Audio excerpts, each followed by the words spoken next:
Bonne nuit, maman. Bonne nuit, maman.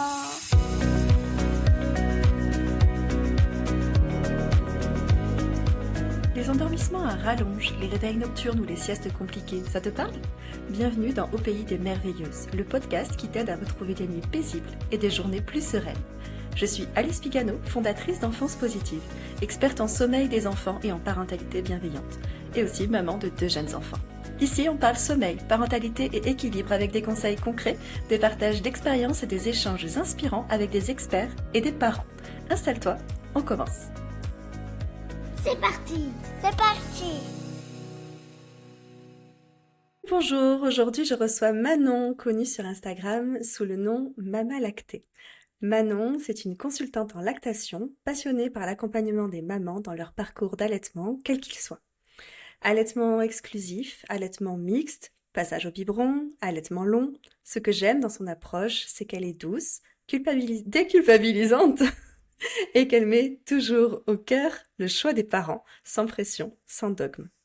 On va parler ensemble des liens entre alimentation et sommeil, de fausses croyances qu'on entend encore trop souvent, mais aussi de ce que Manon propose pour aider les mamans à vivre cette période avec plus de confiance. Bonjour Manon.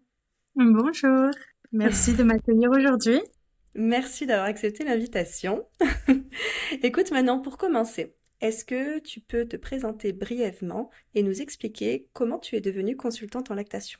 Je m'appelle Manon, je suis spécialiste en lactation certifiée. J'ai fait la plupart de mes études sur la lactation humaine aux États-Unis. C'est là où je réside et où je pratique mon travail en tant que consultante en lactation. Il faut dire que cette passion pour l'allaitement est arrivée avec ma propre maternité. J'ai tout de suite voulu allaiter lorsque j'étais enceinte de mon premier enfant et je me suis du coup beaucoup renseignée, j'ai lu beaucoup de livres, j'ai suivi pas mal de comptes Instagram aussi à l'époque qui étaient très très présents sur un petit peu tout ce qui était la parentalité, l'allaitement et tout ça, et ça m'a beaucoup donné envie moi d'avoir cette aventure avec mon propre enfant. Et c'est vrai que malgré une naissance très traumatisante, très difficile, l'allaitement s'est plutôt bien mis en place. J'ai pas eu vraiment de difficultés. Et donc du coup, en discutant avec d'autres amis qui aussi avaient eu des enfants plus ou moins à la même période que moi, je me suis vite rendu compte que j'avais peut-être été chanceuse parce que elle avait beaucoup de difficultés. Et donc une de ses amies avait rencontré une consultante en lactation parce qu'elle avait des problèmes avec son bébé. Et cette consultante en lactation un jour nous a demandé si on aurait bien voulu créer une sorte de soutien à la lactation, de soutien à l'allaitement, un petit groupe en fait tout simplement où on pourrait se rencontrer une fois par mois et où les mamans pourraient venir et partager leur expérience, trouver du soutien et du réconfort. Et je me suis portée volontaire. À l'époque, je travaillais pas, j'étais une maman au foyer, donc je me suis dit bah, pourquoi pas. Et du coup, j'ai fait ça pendant 2 ans, donc bénévolement. Pendant 2 ans, je faisais ces petites rencontres, un petit peu comme la Lecce League qu'on pourrait voir en France. Et puis, après 2 ans, ma famille déménageait, donc j'allais devoir quitter ce groupe. Et donc, cette fameuse consultante en lactation, avant que je parte, m'a dit Manon, il faut à tout prix que ça devienne ton travail. T'as vraiment quelque chose pour ça. Il faut que tu y réfléchisses. Et du coup, elle a un petit peu planté la graine dans mon esprit. Ça m'a un petit peu trotté dans la tête et puis quelques années plus tard, je l'ai recontacté et je lui ai un petit peu demandé des conseils. Et c'est comme ça que j'ai un peu tout débuté, que j'ai débuté du coup mes études sur la lactation, que j'ai ensuite trouvé un travail pour faire toutes mes heures cliniques et j'ai récemment passé l'examen IBCLC. J'attends toujours les résultats. Mais voilà un petit peu mon parcours. Ça fait maintenant 4 ans que je pratique le travail de consultante en lactation. Super, dis donc quel parcours. J'adore. Et surtout, on remarque à quel point c'est quasi systématique que quand il y a des reconversions comme ça qui nous mènent vers des métiers d'accompagnement qui ont un lien avec la parentalité, ça vient souvent suite à une histoire qu'on a vécue avec notre propre maternité à nous et puis effectivement notre entourage aussi, ce qu'on entend dire quand on baigne, on se met à baigner nous-mêmes dans ce bain-là, donc c'est super. Est-ce que tu peux nous rappeler les bienfaits de l'allaitement? Attention, sans exclure pour autant ceux qui ne choisissent pas cette voie-là. Et pourquoi certaines mamans font le choix, pour certaines, d'un allaitement plus long? Donc il y a 2 questions en une. Ok. Alors, je vais me focaliser sur du coup les bienfaits de l'allaitement. Donc, en fait, l'allaitement, ça offre de nombreux bienfaits. Je pense que celui que l'on connaît le plus, c'est ceux qui du coup, bénéficient le bébé. Donc, on a des bienfaits pour le bébé, mais aussi pour la maman. Et donc, pour l'enfant, par exemple, le renforcement du système immunitaire, je pense que c'est celui que beaucoup de personnes connaissent. Il est vrai que l'allaitement renforce le système immunitaire de bébé. Il renforce aussi le système digestif. Donc même par exemple pour une maman qui ne souhaite pas forcément allaiter, souvent moi je recommande aux mamans de donner au moins le colostrum. Donc même si c'est juste cette première journée, la première nuit, parce que ça va pouvoir vraiment aider à apporter de bons microbes au système digestif et du coup ça va aider bébé à tolérer le lait artificiel plus facilement. Donc voilà, on a tous les bienfaits du coup immunitaires, tout ce qui est les anticorps, la protection contre les maladies, les choses virales et comme ça. On a aussi une protection contre des maladies un petit peu plus graves comme la leucémie par exemple. Ça réduit aussi les risques d'asthme, les risques d'allergies alimentaires et d'allergies en général. Et puis la maman, elle aussi bénéficie de beaucoup de ces bienfaits puisque ça va aussi la protéger contre certains cancers comme le cancer du sein, le cancer du col de l'utérus et le cancer des ovaires. Et d'ailleurs, pour le cancer du sein, le plus longtemps vous allez allaiter, le plus d'années vous allez pouvoir être protégé. Donc, il faut savoir quand même le cancer du sein, c'est le cancer qui touche le plus de femmes en France, mais même dans de nombreux pays. Et donc, du coup, c'est quand même un bienfait qui est important à garder en soi. Les mamans, par exemple, qui sont aussi diabétiques, pendant l'allaitement, elles ont tendance à réguler leur insuline beaucoup mieux. Et donc, du coup, c'est pareil, ça aide énormément avec les symptômes liés au diabète et de même pour tout ce qui est maladie cardiovasculaire. Et donc là, on parle beaucoup de bienfaits qui ont un lien direct avec la santé dans ce que tu racontes. Oui. Est-ce que tu dirais qu'il y a des bienfaits autres que la santé? Moi, j'ai mon idée en tête, mais je veux voir si ce que tu vas me répondre. Bien sûr.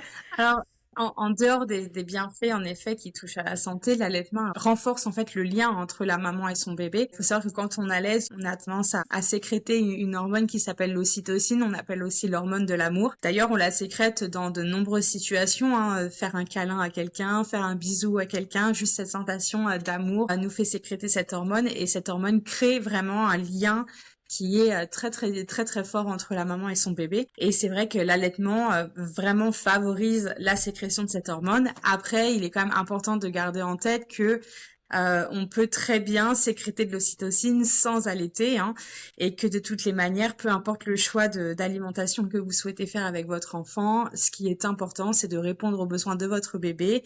Et cette réponse aux besoins de votre bébé ne passe pas forcément que par l'alimentation. Super, c'est important de l'avoir en tête et d'éviter de créer un sentiment de culpabilité chez certaines. Et du coup, la deuxième partie de ma question, c'était pourquoi certaines mamans font le choix d'un allaitement plus long, qui est un peu moins répandu. Après, tu vas peut-être pouvoir nous en dire plus sur à partir de quand on considère que c'est un allaitement long ou pas. Je ne sais pas si ça, c'est propre à chacun, peut-être. Dis-nous, d'ailleurs, si peut-être tu as des chiffres là-dessus, je ne sais pas si tu en as. Alors, j'ai pas vraiment cherché de chiffres pour être très honnête. L'allaitement est très très peu étudié et encore moins l'allaitement long. Alors c'est vrai que l'allaitement long, ça sort un petit peu des normes sociales qui est imposée aux mamans. Comme tu l'as très bien dit, en fait, il n'y a pas vraiment de définition de à partir de quand on peut considérer un allaitement long. Il faut savoir que l'OMS recommande un allaitement de au moins 2 ans.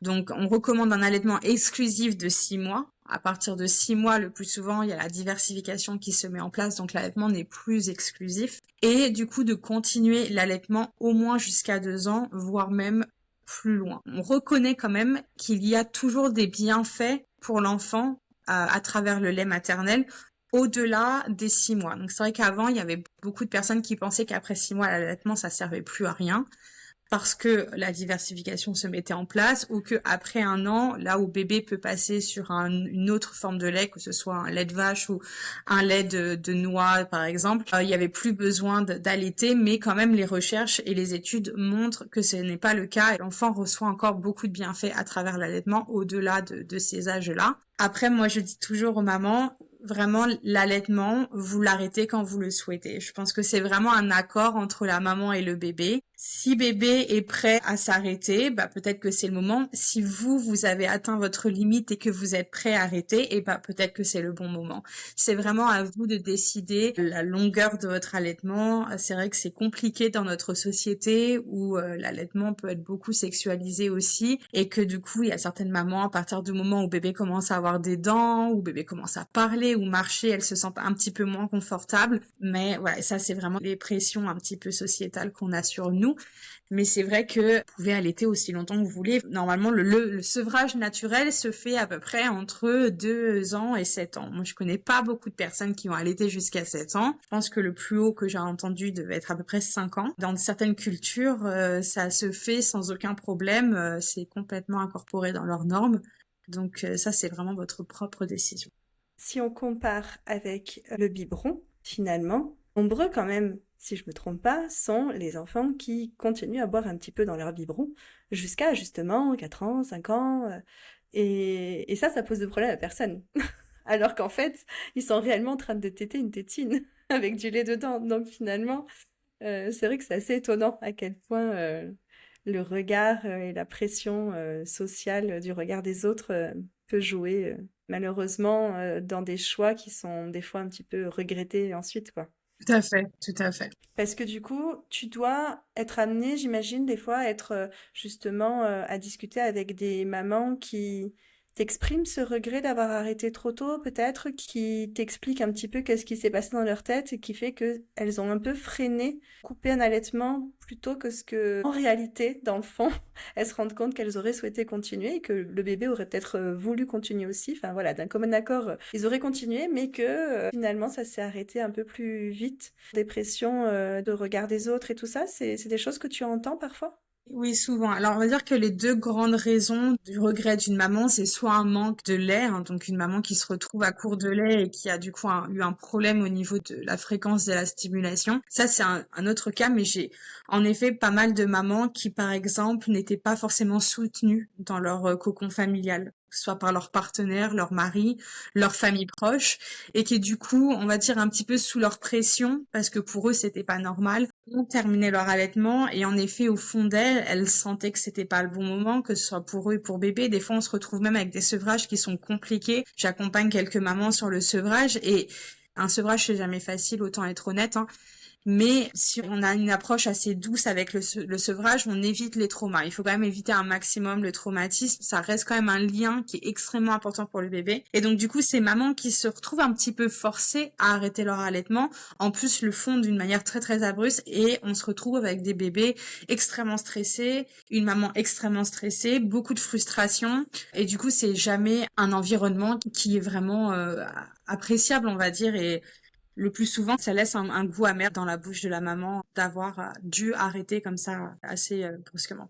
Et ça me permet de faire le lien avec le sommeil, parce que ce que tu dis, je me dis, si on a ce sentiment de frustration, ça ne peut que pouvoir venir impacter négativement le sommeil, contrairement justement à tout ce qu'on entend dire sur sommeil et allaitement. Donc justement, on va venir sur ce sujet.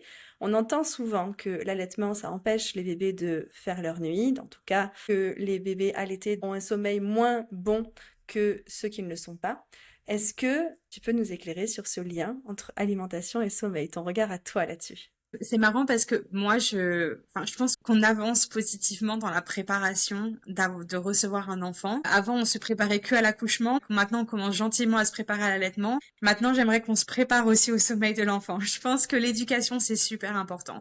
Le mieux tu sais, le mieux tu vas pouvoir comprendre ce qui se passe. Et, eh bien, si on étudie un peu le sommeil de l'enfant, on sait très bien que le sommeil d'un nouveau-né, surtout, est complètement fragmenté. C'est pas du tout le sommeil que nous on a. Ils ont des cycles beaucoup plus courts, ils se réveillent beaucoup plus fréquemment, ce qui est d'ailleurs bien. Ils ont besoin de se réveiller fréquemment parce que ces bébés ont besoin de manger la nuit, hein. Tout bébé, hein, que ce soit un bébé au lait artificiel ou un bébé au lait maternel, doivent quand même manger fréquemment. Ils doivent vraiment grandir assez rapidement les premières semaines de leur vie. Et du coup, quand on regarde un petit peu les études qui sont faites par rapport à l'alimentation et au sommeil, on ne voit pas énormément de différence entre les bébés alimentés au lait artificiel et les bébés alimentés au lait maternel. Donc en fait, c'est un mythe, hein. Sincèrement, l'alimentation va pas forcément avoir un impact sur la qualité du sommeil de l'enfant. Si on comprend qu'il est important pour un bébé de se réveiller la nuit et que on sait que ça va être une période de sa vie où on va devoir être aussi réveillé assez fréquemment et qu'on sait le pourquoi du comment, c'est beaucoup plus facile on va dire, à manager dans sa journée. Moi, je dis toujours aux mamans qui sont fatiguées, je vous comprends, mais je vous assure que ça va s'arranger. Les choses vont se mettre petit à petit en place. Là, en tout cas, les 6 premiers mois de la vie de bébé, et surtout les 4 premiers mois, ils ont besoin de se réveiller fréquemment la nuit pour manger. C'est là, il faut absolument pas essayer de se faire sauter ses repas, c'est super important, ou on se retrouvera avec un problème de poids. Après 4 mois, on peut en discuter. Si c'est vraiment très très problématique, pareil, au-delà de 6 mois, les choses peuvent commencer à se mettre en place si toujours on a des problématiques. Et là, du coup, c'est là où toi, tu rentres aussi en jeu pour accompagner ces familles, mais les 4 premiers mois, voilà, et ça fait partie du deal, il va falloir vous lever assez fréquemment. D'ailleurs, il y a une étude qui a été faite il y a quelques années qui a quand même démontré un parent qui allait a tendance à dormir 30 minutes de plus qu'une maman qui donne le biberon. Alors c'est pas énorme, mais quand on n'a pas beaucoup de sommeil, on le prend, hein, parce que du coup, pas besoin de nettoyer les biberons, chauffer les biberons, préparer tout ça, et le plus souvent, les mamans qui allaitent ont tendance à se rendormir plus rapidement, de même pour bébé, parce que la nuit, votre lait a des niveaux de mélatonine qui sont un peu plus élevés, du coup, ça aide à l'endormissement qui est un petit peu plus rapide comparé au lait artificiel qui ne contient pas de mélatonine. Et oui, le lait artificiel, c'est le même tout le temps, peu importe Tout le temps. l'heure.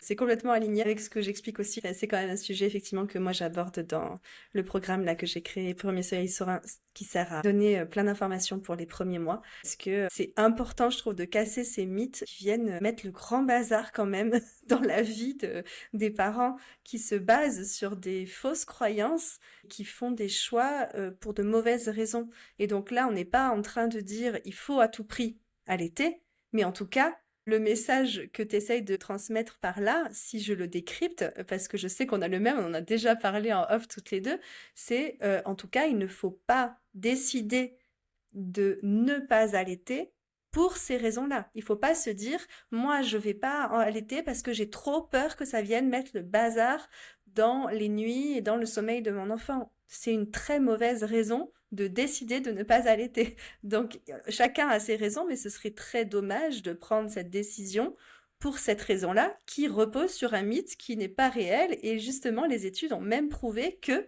c'était plutôt une tendance inverse que ce qu'on s'imagine au niveau de ce que ça peut apporter pour un bon sommeil. Exactement.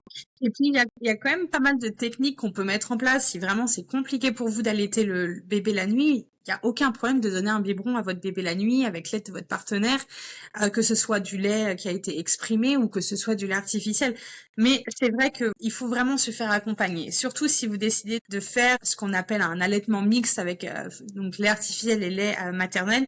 Vraiment, faites-vous accompagner pour éviter des risques de baisse de lactation qui pourraient compromettre votre allaitement. Mais une fois que vous savez comment le faire, il n'y a aucun problème pour allier les deux. Moi, je suis vraiment quelqu'un qui n'est absolument pas anti-lait artificiel. La plupart de mes clientes avec qui je travaille font un allaitement mixte ou alors un tire-allaitement exclusif ou occasionnel. Et du coup, on met des choses en place pour vraiment vous aider. Mais en effet, ce serait vraiment pas un bon choix de décider de ne pas allaiter juste parce que vous pensez que vos nuits vont être catastrophiques. Je pense qu'en fait, il faudrait juste changer la narrative. La plupart du temps, quand une maman vient juste d'avoir un bébé, c'est la première chose qu'on leur demande, est-ce que ton bébé fait ses nuits ? Enfin, je pense que cette question, on devrait la bannir à jamais. On s'en fiche si bébé fait ses nuits ou pas. Le mieux, c'est de se concentrer sur comment se sent la maman et comment lui apporter un soutien qui pourrait l'aider, du coup, à gérer ses nuits. Un bébé ne fait pas ses nuits. De toute façon, un bébé ne fait pas nos nuits. Enfin, si, un bébé fait ses nuits comme il doit le faire, se réveiller toutes les 2 à 3 heures, parfois même plus en cas de pic de croissance. Et le rythme du sommeil va évoluer, va changer, va devenir plus long au cours des mois et au cours des années. Mais c'est sûr que moi, ça me fait toujours un petit peu peur, les mamans qui se réjouissent que bébé fasse ses nuits à 6 semaines. Pour moi, ça, c'est un très gros red flag. Je me dis, là, il y a un problème. On va soit se retrouver avec un bébé qui va pas prendre assez de poids, ou alors on va se retrouver avec un bébé qui va être du coup léthargique. Donc, on va avoir l'impression que bébé dort parfaitement parce qu'il a plus du tout d'énergie pour se tenir éveillé. Et là, on se retrouve avec énormément de problèmes derrière. Donc, moi, au contraire, si quelqu'un me dit ça, je me réjouis pas du tout. Je me dis, bon, écoute, on va discuter et voir ce qui se passe parce que c'est pas du tout normal. Oui, ça peut parfois, pas toujours, mais ça peut aussi parfois cacher des périodes où on n'a pas réellement répondu aux besoins de bébé, où bébé s'est exprimé, on va dire ça Oui. comme ça, et Mhm. où on n'a pas forcément réagi comme on l'aurait dû. Et malheureusement, on se retrouve avec des bébés, effectivement, après qui se résignent et qui arrêtent d'exprimer leurs besoins, que ce soit de s'alimenter ou tous les autres besoins, puisque dans la nuit, il peut y avoir tout un tas d'autres besoins que les bébés viendraient exprimer. Et c'est vrai que quand on a un bébé qui, entre guillemets, fait ses nuits, en l'occurrence, fait des nuits que les parents espèrent, trop vite, ben, je suis d'accord avec toi, c'est pas forcément une bonne nouvelle et bon signe pour le bien-être de bébé en tout cas, ça c'est sûr. Mm. Exactement. Et Ouais. juste pour ajouter une chose, il faut savoir aussi que l'allaitement réduit les risques de la mort subite du nourrisson, qui arrive le plus souvent la nuit, d'ailleurs, Oui. de 40%. Donc ça, c'est Ah oui. vraiment pas négligeable. Parce que du coup, on a un bébé qui se réveille un petit peu plus fréquemment. Le lait maternel est très très facile à digérer comparé au lait artificiel. Donc au lieu d'un bébé qui va peut-être se réveiller toutes les 4 heures, on va peut-être avoir un bébé qui se réveille toutes les 3 heures. Il n'y a pas non plus une énorme différence. Mais du coup, ça réduit aussi ces risques de la mort subite du nourrisson. À l'heure d'aujourd'hui, enfin, on sait toujours pas pourquoi ça arrive. C'est toujours en étude. Mais en tout cas, ils ont bien trouvé un lien entre l'allaitement et la diminution de ces risques. Donc ça, c'est bon à savoir aussi. Oui, oui.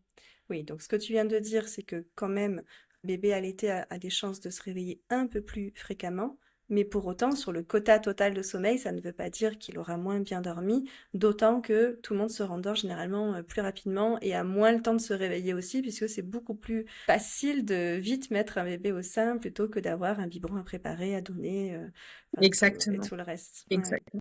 Ouais, ouais. Que Tu... un bébé allaité, le plus souvent, ne se réveille même pas complètement. La nuit, très souvent, il tète vraiment très rapidement et se rendorme de suite, comparé à un bébé qui doit attendre que son biberon soit fait. Et là, on se retrouve avec un enfant qui est presque complètement réveillé. Donc, du coup, pour le rendormir, ça rajoute encore du temps. Et pour vous rendormir, des choses qui peuvent être mises en place pour que l'allaitement la nuit puisse mieux se passer. Par exemple, avoir bébé proche. Alors, si vous décidez de partager un lit, faites-le de manière qui soit précaution. Faites bien attention. Il y a 10 règles que vous devez suivre pour pouvoir le faire de manière sécuritaire. Hein. Faites attention parce que ça reste quand même quelque chose qui peut être dangereux. Ou alors, vous pouvez très bien avoir un petit lit juste à côté de vous. C'est ce qui est ce qui est recommandé. Et du coup, pour avoir bébé à porter, je sais que c'est très mignon d'avoir la chambre de bébé prête à côté, mais je vous assure que vous allez jamais mettre votre enfant, en tout cas pas les 6 premiers mois, ça m'étonnerait. Ça aussi, c'est les recommandations de toute façon, hein. L'OMS, pareil, il recommande de garder le bébé dans la même pièce que nous. Après, il y a différentes options possibles à partir du moment où on est à la même pièce, les 6 premiers mois, justement pour éviter la mort subite du nourrisson. Donc, Voilà. Et donc ça permet aussi de répondre aux besoins de bébé plus rapidement. oui. Beaucoup de mamans se demandent comment introduire un biberon sans venir perturber l'allaitement. Tu l'as déjà un petit peu évoqué, mais de façon un peu plus concrète. Est-ce que tu as quelques repères, conseils pratiques pour créer cette transition en douceur? Alors déjà, moi, je voudrais casser le mythe que le biberon va forcément compromettre votre allaitement. C'est pas vrai. C'est pas vrai du tout et je pense qu'on culpabilise énormément les mamans, un peu à les forcer à ce que l'allaitement soit exclusivement au sein si elles veulent réussir leur allaitement. Sauf que là où je vis, aux États-Unis, on a un congé maternité qui est pourri. On a 4 à 6 semaines, peut-être 10 semaines si vous travaillez dans une grosse boîte et que vous avez énormément d'avantages, mais ça va pas au-delà de cela. Et donc du coup, nous, on n'a pas le choix que de faire un tir-allaitement à un moment donné si on veut continuer l'allaitement après le retour au travail. Et du coup, moi, 70% de ma clientèle sont des mamans qui doivent donner le biberon assez rapidement au bébé. Donc tout ce que j'ai dû mettre en place pour les soutenir, parfois ça a été un petit peu on va tester et voir comment ça se passe, mais ça m'a apporté quand même énormément d'informations sur comment introduire le biberon à un bébé sans compromettre l'allaitement. Il y a beaucoup de cas à cas avec le biberon, mais pour essayer de faire quelque chose de général, c'est mieux quand même d'attendre que l'allaitement soit bien mis en place. Donc, le plus souvent, entre 4 à 6 semaines, c'est ce qu'on recommande. Après, il y a des mamans qui arrivent à mettre leur allaitement en place très rapidement et peuvent très bien commencer à introduire le biberon au bout de 2 semaines. C'est pas un problème. Mais c'est vrai qu'il vaut mieux quand même attendre que bébé sache bien s'attacher au sein, sans douleur, avec un transfert de lait qui soit adéquat, et que du coup, elle sache vraiment bien gérer ce côté de l'allaitement, pour éviter quand même au maximum une grosse différence de succion, on va dire, entre le biberon et le sein. Et puis aussi pour éviter que bébé commence à préférer le biberon au sein, parce que forcément si le sein c'est compliqué, mais qu'au biberon ça va plus rapidement, bébé va commencer à préférer du coup le biberon. Donc ça me permet au deuxième mythe de la confusion sein-tétine. Moi je ne parle jamais de confusion sein-tétine, vos bébés sont pas confus, ils savent très bien la différence et donc du coup c'est une préférence. Les bébés vont parfois avoir tendance à préférer la tétine artificielle au sein et le plus souvent c'est lié au fait que l'allaitement avant n'avait pas été bien mis en place. Une deuxième chose que je préconise aussi, c'est de bien faire attention, alors pas forcément au biberon, mais à la tétine que vous choisissez. C'est ce que j'allais te dire, parce que cette préférence, peut-être, on peut limiter en tout cas le risque qu'elle arrive en fonction du biberon utilisé, enfin de la tétine utilisée. Exactement. Alors, il y a des biberons qui sont plus, on va dire, ergonomiques que d'autres. Alors, gardez bien en tête qu'une tétine artificielle reste une tétine artificielle, hein. On peut vous dire que c'est comme le sein ou ça reste une tétine artificielle. Mais il y a des biberons, en effet, qui ont une tétine d'une forme un petit peu plus différente. Le plus souvent, elles sont un peu triangulaires. Et donc, ces tétines vont aider quand même à ce que la position de la langue et de la mâchoire reste plus ou moins la même chose que ce qui se passe au sein. Après, par expérience, moi je suis plutôt team fais avec le biberon que ton bébé souhaite prendre. Parce que si bébé veut bien prendre la tétine MAM qui est pincée, que moi je déteste par-dessus tout, et veut pas prendre l'autre tétine qui a la forme ergonomique, écoute, je vais pas te rajouter un stress sur le fait que tu dois retourner au travail et qu'on va travailler avec la tétine que ton bébé veut bien prendre. Je veux pas que les mamans se stressent à se dire ah il prend pas la dernière tétine qui est sortie, qui est exactement ce qu'il faut. Non, c'est pas grave, faites avec ce que vous avez. Par contre, le débit de la tétine, c'est ça qui est super important. On veut toujours rester sur un débit qui est très faible. Moi, je recommande toujours les débits pour les bébés prématurés ou alors les tailles 0. Et je passe pas à la taille 1 avant au moins 3-4 mois. Et je passe jamais au-dessus de la taille 1. Et ça, c'est pour vraiment limiter le débit pour que bébé puisse avoir plus ou moins le même débit qu'il a au sein. Le même, entre guillemets, le même effort à fournir finalement, c'est ça? Exactement, parce que c'est ça en effet. Le problème, c'est que plus il y a de trous dans la tétine, plus le lait va sortir plus rapidement sans aucun effort. La gravité en fait joue un rôle sur ça, et la gravité, on peut rien y faire, hein. Et donc du coup, en effet, on a besoin de trouver des tétines qui soient vraiment à faible débit pour que bébé puisse mettre avoir le même effort en effet entre le sein et la tétine. Après, parfois, il va falloir essayer différentes tétines, parce qu'en fonction des marques, par exemple, parmi 5 marques, et avec leur taille 0, le débit va être plus ou moins lent. Donc ça, c'est bien quand même de se renseigner un petit peu quelles sont les marques qui ont des tétines vraiment lentes. Ça, c'est un peu comme les tétrelles, il faut un petit peu jouer avec les différentes formes. Mais voilà, ça c'est vrai qu'en effet, le débit est important. Et la troisième chose que je recommande et que très peu de personnes connaissent, c'est apprendre la technique du pèse ballot feeding, ou qu'on appelle aussi le biberon à l'horizontale. Ça, c'est pareil, c'est pour éviter ou du moins diminuer les effets de la gravité sur le débit du coup du lait et pour forcer un peu bébé à travailler pour récupérer son lait comme il doit le faire au sein. Ça, c'est une technique qui est très peu courante, que beaucoup de mamans ne connaissent pas. En fait, c'est la façon de donner le biberon, c'est ça? Pour que ça ressemble le plus possible à une position qu'on connaîtrait avec un allaitement. C'est ça? Ça va pas forcément mimiquer une position d'allaitement, parce qu'on va se retrouver avec un bébé qui est un petit peu plus assis et un biberon qui va rester à l'horizontale, mais c'est vraiment pour éviter l'inclination qui va du coup aggraver la gravité.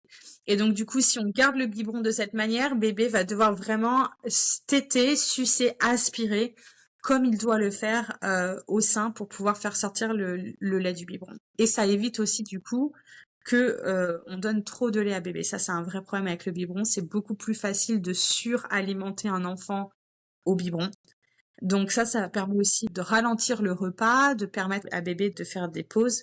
Parce que avec cette technique, il faut enlever le biberon, laisser bébé respirer. Il faut savoir que les bébés ont des cavités nasales qui sont extrêmement étroites. Et donc du coup, ils doivent apprendre à téter et à respirer par le nez, sauf que très peu respirent par le nez, ils respirent plus souvent par la bouche, parce que leurs cavités nasales sont très étroites. Et donc, c'est pour ça qu'ils ont tendance à continuer d'avaler, parce qu'en fait, ils essayent de récupérer leur respiration. Il faut les aider en faisant quand même des pauses assez fréquentes pour qu'ils puissent respirer à nouveau, ralentir leur repas et normalement, si bébé tète pendant 20 minutes au sein, un biberon devrait prendre à peu près 20 minutes aussi à être pris. Ah oui, d'accord. Ok. Maintenant, est-ce que tu peux nous dire concrètement qu'est-ce que toi tu proposes comme accompagnement?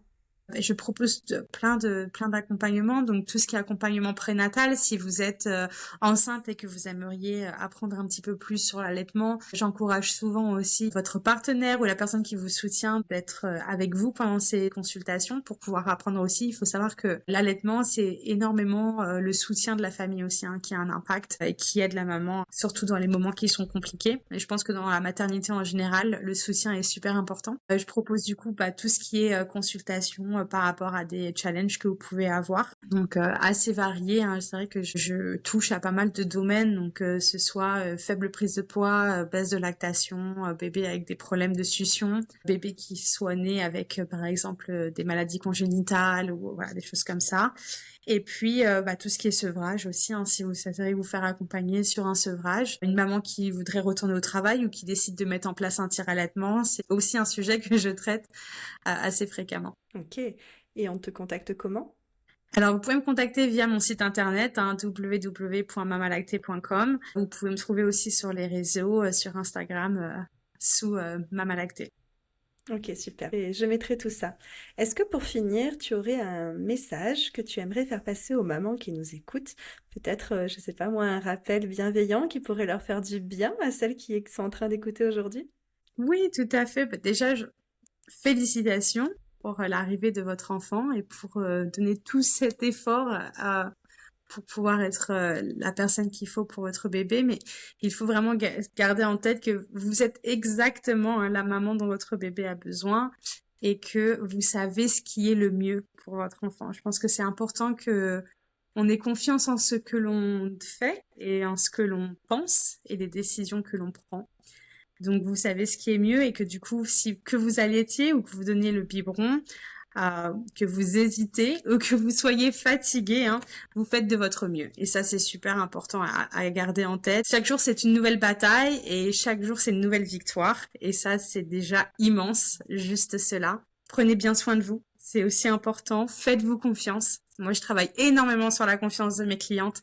Faites-vous confiance et entourez-vous de personnes qui vous soutiennent vraiment sans condition.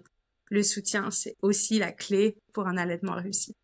Oui. Et essayer justement de faire abstraction de malheureusement celles qui ne nous soutiendraient pas et qu'on ne peut pas forcément toujours enlever de notre vie non plus selon qui c'est. Mais bon, j'adore tout ce que tu dis, c'est exactement le discours que j'ai l'habitude de tenir, donc on est alignés. Ok, bah super. Merci beaucoup Manon pour ton regard apaisant, pour ton expertise et surtout ta manière de respecter profondément chaque maman dans son histoire et dans ses choix.